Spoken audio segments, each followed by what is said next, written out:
Located in Southeast Asia, Manila is the capital city of the Philippines. It's a busy and exciting city with loads of cool things to see and do. But, like most cities, getting around Manila can be frustrating at times, especially if you don't know what transport options are out there. Today we're going to take a quick look at the public transport options for getting around Metro Manila. We'll go through your 6 main options, and afterwards we'll also touch on a few of the other less popular choices. And at the end of this video, I'll share with you my secret travel tip for getting around Manila in a way that almost nobody does anymore. There's a range of transport options for travelling around the city, and your best option will basically depend on 3 factors. Number 1 is your budget. Number 2 is your route, where you're starting and where you want to go. And number 3 is the level of comfort that you want to enjoy while you're travelling. So keeping budget, route and comfort in mind, here are your 6 basic options for travelling around Metro Manila.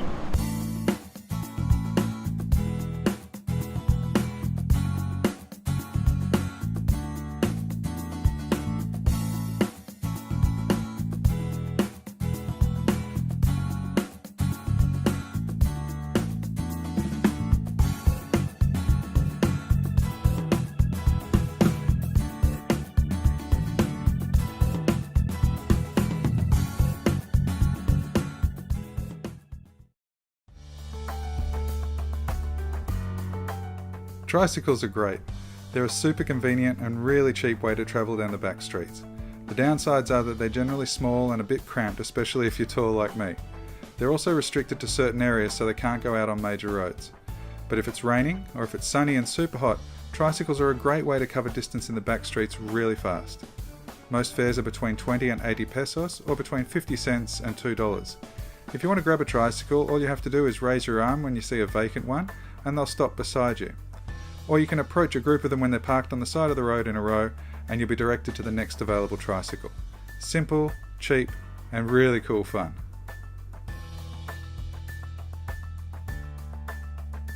Manila taxis are normally pretty beaten up and scruffy inside, but they are really convenient and they're reasonably priced. The drivers do super long shifts, so they can get a bit smelly at times.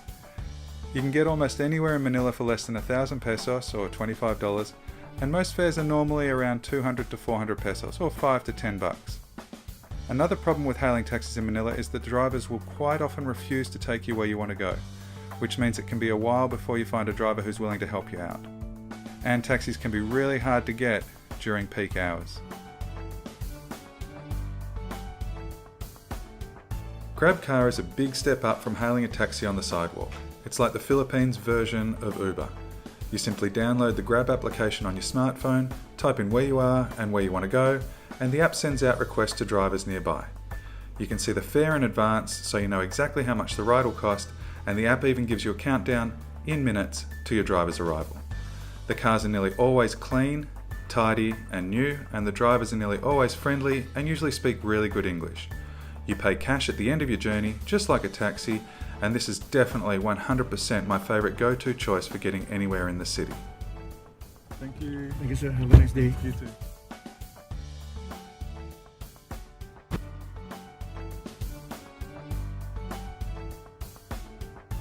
Jeepneys are a Filipino icon, with flamboyant decorations and a really distinctive exhaust note. They're super cheap, and it's easy to jump in and out of them. However, finding the right jeepney for your journey can be a bit of a challenge. The route is usually written on the side so you can see at a glance what the route is for a particular jeepney.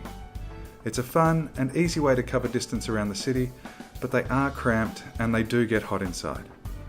Most jeepney journeys will set you back less than 20 or 30 pesos or around 50 cents.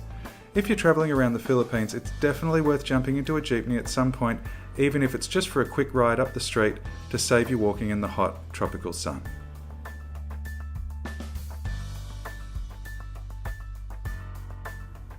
While you can use buses to get around Metro Manila, they generally only use the freeways and major roads, so your options are a bit limited within the city itself, but they're definitely the cheapest way to get from Metro Manila to the regional areas and back again.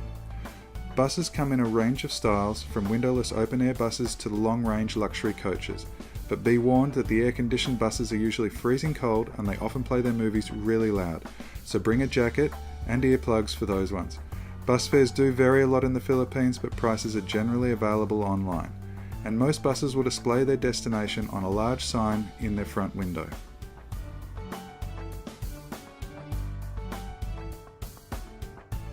The light rail system in Manila is limited to just 3 rail lines. 2 are called the LRT lines and the other is called the MRT line. All 3 lines offer regular departures from the various stations along the railway lines, but they are usually very, very crowded. And if it's raining heavily, you might find yourself using your umbrella inside because the carriages have been known to leak. The trains are obviously a good travel option for a lot of locals, especially those commuting around the city for work. But it's not a travel option I would recommend unless you really like trains and you want to see how it's done in the Philippines. But they are cheap and they are convenient if your travel plans coincide with the rail network.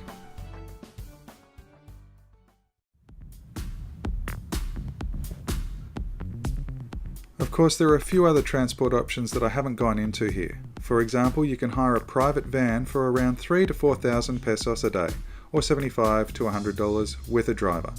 This is a pretty expensive option, but it's certainly comfortable and very convenient. And of course, if money's no issue and you want to live like a rock star, you can always hire a helicopter.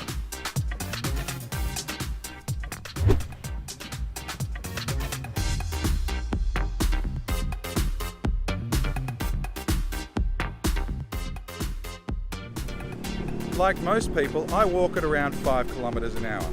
During peak hour traffic, in Manila I can get from A to B on foot in about the same amount of time as I would in a vehicle. It's fun, it's healthy, and you'll see things that you'd ordinarily miss if you were sitting inside a vehicle.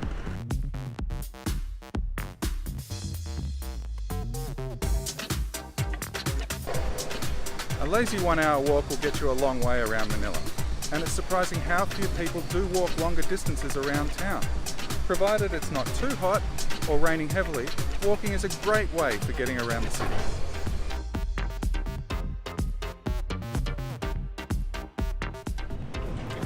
I hope you've enjoyed this video as much as I've enjoyed making it. It's only my 3rd vlog, so obviously I've learned a lot and I'll keep making improvements in the future. If you have enjoyed it, please click on the like button below, and any comments that you'd like to make would be greatly appreciated. And also, if you click on the subscribe button, you'll really help me out, and it'll also make it easier for you to find any videos that I post in